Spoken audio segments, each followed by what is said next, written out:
أيها الذين آمنوا كتب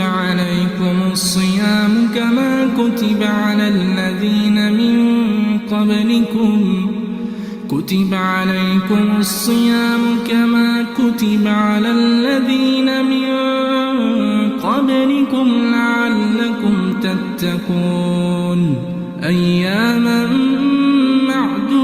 معدودات فمن كان منكم مريضا أو على سفر فعدة من أيام أخر وعلى الذين يطيقونه فدية طعام مسكين فمن خيرا فهو خير له وأن تصوموا خير لكم إن كنتم تعلمون شهر رمضان الذي أنزل فيه القرآن هدى للناس وبينات من الهدى والفرقان فمن شهد منكم الشهر فليصمه ومن كان مريضا أو على سفر فعدة من أيام أخر يريد الله بكم اليسر ولا يريد بكم العسر ولتكملوا العدة ولتكبروا الله على ما هداكم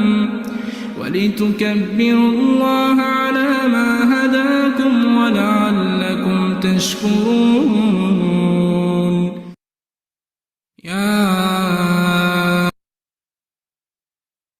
الله أكبر الله أكبر الله أكبر لا إله إلا الله الله أكبر الله أكبر ولله الحمد الله أكبر الله أكبر الله أكبر لا إله إلا الله الله أكبر الله أكبر ولله الحمد الله أكبر الله أكبر الله أكبر لا إله إلا الله الله أكبر الله أكبر ولله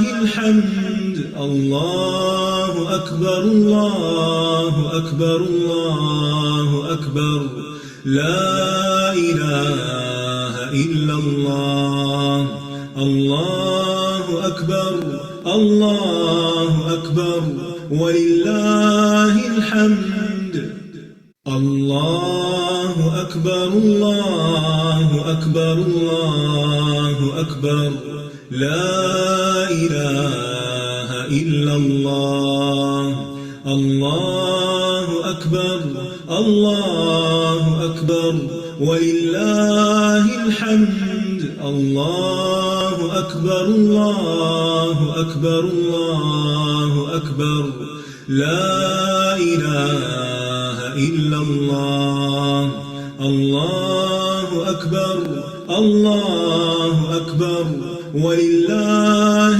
الحمد الله أكبر الله أكبر الله أكبر لا إله إلا الله الله أكبر الله أكبر ولله الحمد الله أكبر الله أكبر الله أكبر لا إله إلا الله الله أكبر الله أكبر ولله الحمد الله أكبر الله أكبر الله أكبر لا إله إلا الله الله أكبر الله أكبر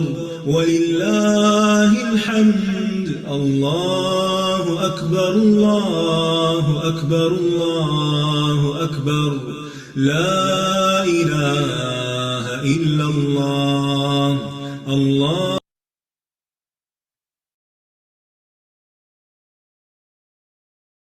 أعوذ بالله من الشيطان الرجيم بسم الله الرحمن الرحيم الحمد لله رب العالمين الرحمن الرحيم مالك يوم الدين إياك نعبد وإياك نستعين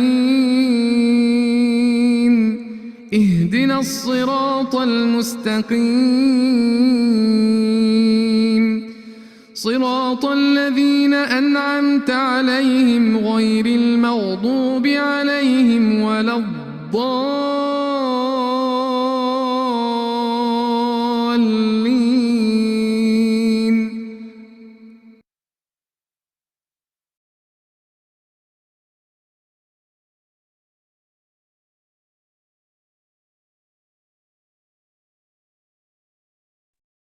آمین یا رب العالمین.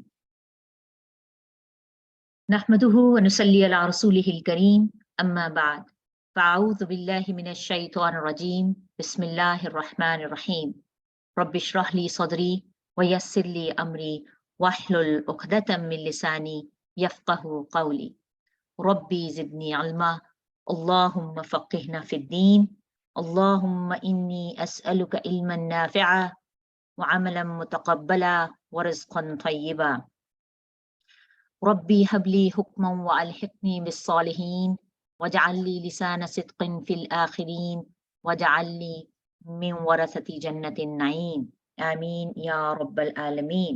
السلام علیکم ورحمۃ اللہ وبرکاتہ. کیسے ہیں آپ سب؟ ٹھیک ہیں؟ الحمدللہ الحمدللہ. جی جناب، رمضان کا مہینہ آخر میں آ لگا، بالکل کنارے پہ کھڑے ہیں. سبحان اللہ. کل کی بات لگتی ہے کہ ہم بات کر رہے تھے گھر میں مہمان کے آنے کی، گھر میں صفائیوں کی، گھر میں تیاریوں کی، گھر میں خوشبوؤں کی، اور جناب خصوصی تیاری اور خصوصی توجہ اور خصوصی ارینجمنٹس سبحان اللہ. اور وقت اتنا تیزی سے گزرا ہے کہ بس ایسے لگتا ہے کہ ہاتھ میں اب وہ جو ایک مٹھی میں جو ریت رہ گئی تھی نا، وہ بس اب تھوڑی سی بچی ہے. سبحان اللہ. اللہ تعالیٰ ہمیں ان باقی رہنے والے دنوں میں بھی جو ہے، جو رمضان کے ہمارے پاس ہیں، ہمیں خوب خوب رمضان سے بہترین فائدہ اٹھانے کی توفیق دے دے. آمین یا رب العالمین. ہم میں سے اکثر لوگوں کا 26 یا 27 روزہ ہوگا انشاءاللہ. تو بتائیں کیسا فیل کریں. کل سسٹر افشین کے ساتھ بھی ہم یہی بات کر رہے تھے، فیلنگز کی بات کر رہے تھے. کیسا لگ رہا ہے آج ایک اور دن گزر جانے کے بعد؟ الحمدللہ الحمدللہ. کوئی فیلنگز کو نام بھی دینا. جیسے آپ لوگوں کے فونز میں آپ کی ایموجیز کے کوئی نام ہوتے ہیں، کوئی ان کی سیٹنگز ہوتی ہیں، تو کچھ شکرانہ ہے، کوئی سیڈنس ہے، کوئی خوشی ہے، کوئی گلٹ ہے، کوئی ایکسائٹمنٹ ہے. اوکے الحمدللہ الحمدللہ. سسٹر سبیحہ نے کہا ہے کہ ہیپی اینڈ سیڈ بوتھ، اور سسٹر عفت بھی کہہ رہی ہیں کہ سیڈ فیلنگز ہیں. سبحان اللہ. بالکل میرا بھی کچھ اسی طرح کا حال ہے. کچھ تھوڑا سا خوف ہے اور عجیب سی دل کی کیفیت ہے، اور سمجھ نہیں آ رہا. کبھی ایسے ایک دم سے لگتا ہے کہ رمضان میری لائف کا آخری نہ ہو، اور پھر ایک دم سے یہ فیل ہونے لگ جاتا ہے کہ اس کو تو مزید بہتر ہونا چاہیے تھا اور بن سکتا تھا، کیونکہ بہتری کی جو گنجائش ہے وہ تو سبھی چیزوں میں موجود ہوتی ہے ہمیشہ ہی. سبحان اللہ. لیکن مجھے یقین ہے کہ رمضان کی ان خصوصی راتوں میں، اسپیشلی جب سے یہ آخری عشرہ شروع ہوا ہے، آپ کی عبادتوں میں اور آپ کے قیام میں اور آپ کی دعاؤں میں اور بھی شدت اور بھی خوشبو اور بھی ایکسائٹمنٹ اور بھی محبت جو ہے وہ شامل ہو گئی ہوگی. کیونکہ آپ لوگوں کو تو سب کو ماشاءاللہ معلوم ہی ہوگا، اور جن کو نہیں ہے یا جن کو ہے بھی، اور ان کے لیے ایز اے ریمائنڈر، اور میرے اپنے لیے، کیونکہ میں سب سے پہلے میرے اپنے کان بھی اس بات کو سن رہے ہیں کہ سبحان اللہ، اللہ سبحانہ و تعالیٰ نے تو ویسے ہی کہا ہے کہ میں اپنے بندے کے ساتھ ویسا ہی معاملہ کرتا ہوں جیسے وہ میرے ساتھ کرتا ہے۔ اور یہ حدیث قدسی ہے جس میں اللہ کہتے ہیں کہ اگر وہ میرا ذکر اکیلے میں کرتا ہے تو میں بھی اس کو اکیلے میں یاد کرتا ہوں، اور اگر وہ میرا ذکر مجمع میں کرتا ہے تو میں اس کو مجمع میں یاد کرتا ہوں، اور اگر وہ میرے پاس ایک ہاتھ قریب آتا ہے تو میں اس کی طرف چل کر جاتا ہوں، اور اگر وہ اور میں اس ایک بالش بھر اس کے قریب جاتا ہوں، اور اگر وہ میرے پاس چل کر آتا ہے تو میں اس کے پاس دوڑ کر جاتا ہوں۔ تو سبحان اللہ، بس یہ چھوٹی چھوٹی ٹوٹی پھوٹی کوششیں تھیں ہم لوگوں کی، جو ہم لوگ مسلسل جو ہیں وہ الحمدللہ ثم الحمدللہ جو بھی کر سکتے تھے، جو توفیق تھی، جو ہمت تھی، جو یقیناً بہتری تو ہم کر ہی سکتے ہیں، اور اس کا ارادہ بھی کر سکتے ہیں، اس کی نیت بھی کر سکتے ہیں انشاءاللہ انشاءاللہ۔ بڑی خوبصورت بات امام ابن تیمیہ کی مجھے یاد آ رہی ہے کہ مومن کا معاملہ بالکل ایسے ہے جیسے کوئی پرندہ ہے، اور اس پرندے کے دو پر ہیں، اور ان دو پروں میں ایک کا نام ہوپ ہے اور ایک کا نام فیئر ہے۔ تو میں اکثر یہ سوچتی ہوں کہ یہی وہ محرکات ہیں جو بیسیکلی ہمیں اللہ کے پیار کی طرف جو ہے وہ لے کے جاتے ہیں، اور کوئی بھی مومن انہی دو چیزوں کے ساتھ ہی اپنی زندگی کو جو ہے وہ گزارتا ہے، اور یہی پھر تقویٰ ہے، کیونکہ تقویٰ جو ہے اس میں اللہ کی محبت بھی شامل ہے، اور اللہ کا خوف بھی شامل ہے، اور اللہ سے پیار اور امید جو ہے وہ بھی شامل ہے۔ اور سبحان اللہ، جو بات مجھے ان کی بہت اچھی لگی وہ یہ کہ خوف کا معاملہ بھی ایسا ہے کہ اگر ہم بہت زیادہ خوف میں چلے جائیں اور صرف ڈرتے رہیں تو پھر یہ ہمیں مایوسی کی طرف لے جاتا ہے، اور بہت زیادہ کا جو خوف ہے وہ ہمیں امید کی کرن نظر نہیں آنے دیتا، اور ہمیں لگتا ہے کہ شاید اب ہمارا معاملہ جو ہے وہ بالکل ہی ختم ہو گیا، اور اب ہماری لائف میں کوئی تبدیلی اور کوئی خوشی اور کوئی امپروومنٹ نہیں آ سکتی۔ اور دوسری طرف ہوپ کا یہی معاملہ ہے کہ اگر وہ بھی اعتدال سے ہٹ جائے تو یہ ہوتا ہے کہ ہم وشفل تھنکنگ کی طرف چلے جاتے ہیں، ہمیں لگنے لگتا ہے کہ اللہ تو غفور الرحیم ہے ہی، تو اللہ تو معاف کر ہی دے گا، تو اس سے بھی یہ ہوتا ہے کہ ہمارے عمل پہ افیکٹ پڑتا ہے۔ اور خوف میں اگر خوف نہ ہو اور ہم بالکل ہی بے خوفی ہو جائے تو بھی بندہ نڈر ہو کر بہت سارے کام ایسے کرتا ہے جو اللہ کی رضا کے حساب کے نہیں ہوتے، جو اللہ کو خوش نہیں کرتے۔ تو اللہ تعالیٰ سے یہ دعا ہے کہ اللہ تعالیٰ ہم لوگوں کو واقعی ایک ایسا کانشیس مومنٹ بنا دے جس کے لیے یہ دونوں ہی معاملے خوف اور امید کے ساتھ کے بہت ہی اعتدال کے ساتھ ہوں، تاکہ ہم اللہ کے پیار کو اور اللہ کے حب کو اور اللہ کے دیدار کو اور اللہ سے ملاقات کو اپنے سامنے رکھ سکیں، اور اپنی زندگی کے تمام معاملات بھلے وہ عبادت میں ہوں اور بھلے وہ حقوق العباد میں سے ہم ان کو کر سکیں۔ آمین یا رب العالمین۔ ایک اور کام جو میں اپنے لیے اس رمضان میں آج کل جس میں کر بھی رہی ہوں اور دیکھ بھی رہی ہوں اس چیز کو، وہ یہ ہے کہ ہمارا اپنا کوائٹ ٹائم اللہ سبحانہ و تعالیٰ کے ساتھ، کیونکہ یہ جو کوائٹ ٹائم ہے اس میں بیسیکلی ہم نے مطلب میں جو کر رہی ہوں، میں آپ کے ساتھ اپنے اس لیے شیئر کر رہی ہوں کہ شاید اگر آپ نے اس طرح کا کوئی پلان ابھی نہیں کیا تو میرا خیال ہے ابھی بھی ہمارے پاس کچھ دن ہیں، اس کے اوپر دیکھنا چاہیے، سوچنا چاہیے کہ رمضان کے ٹارگٹس کیا تھے، رمضان کے ٹارگٹس کیا تھے، کیا کیا ہم نے کیا ہے، کیا کیا کرنے سے رہ گیا ہے، اور کیا کیا چیزیں مکمل ہو گئی ہیں، اور پھر کچھ نیت اور ارادے کہ ہماری نیتیں اور ہمارے ارادے، نیت تو ڈیفینیٹلی الحمدللہ ثم الحمدللہ صرف اور صرف اللہ کا چہرہ، اللہ کا دیدار، اللہ سے محبت کے لیے تھا، لیکن یہ کہ کچھ ارادے کیے تھے تو ان ارادوں کی تکمیل ہو سکی ہے کہ نہیں ہو سکی، ان نیتوں کی تجدید ہو سکی ہے کہ نہیں ہو سکی، ان بلیسڈ نائٹس کے اندر ہم ان سے مزید فائدہ اٹھانے کے لیے اپنی نیتوں کو بھی ریوائو کریں، ہم اپنے ارادوں کو مزید پختہ کریں، اور اس سے کیا ہوگا ایک رف سا پلان اپنے ذہنوں میں بنائیں، اور اس رف سے پلان سے کیا ہوگا کہ جب رمضان فنش بھی ہو جائے گا ایون، تو پھر اپنے ساتھ اپنے کچھ دوستوں کو باندھ لیں، اپنی فیملی کو اپنے ساتھ باندھ لیں، ان کو اپنے معاملات میں شامل کر لیں، اور اس سے یہ ہوگا کہ پھر وہی جو ارادے ہیں اور وہی جو نیتیں ہیں ان کو دوبارہ کرنے کے لیے ہم ایک نئے جوش اور ایک نئے جذبے کے ساتھ اور نئے انتھوزیزم کے ساتھ انشاءاللہ اپنے آنے والے دنوں اور آنے والے مہینوں کو جو ہے وہ شروع کریں گے، اللہ تعالیٰ سے اسی دعا کے ساتھ کہ اللہ تعالیٰ ہمیں اس رمضان میں سے جب باہر نکالے تو ہماری بخشش کا پروانہ ہمارے ہاتھ میں، اور اللہ تعالیٰ کو ہماری یہ باتیں اور ہماری یہ کوششیں اللہ قبول و منظور کرے، آمین یا رب العالمین۔ چلیں جناب، اب ہم واپس آتے ہیں اپنے لیسن کی طرف۔ ہم کر رہے ہیں قصص القرآن، اور اس میں قصہ چل رہا ہے حابیل اور قابیل کا۔ آپ میں سے کوئی بتائے گا کہ آج بیسیکلی ہمارے پروگرام کا کون سا دن؟ کسی کو یاد ہے آج کیا خاص بات ہے آج کے پروگرام کی؟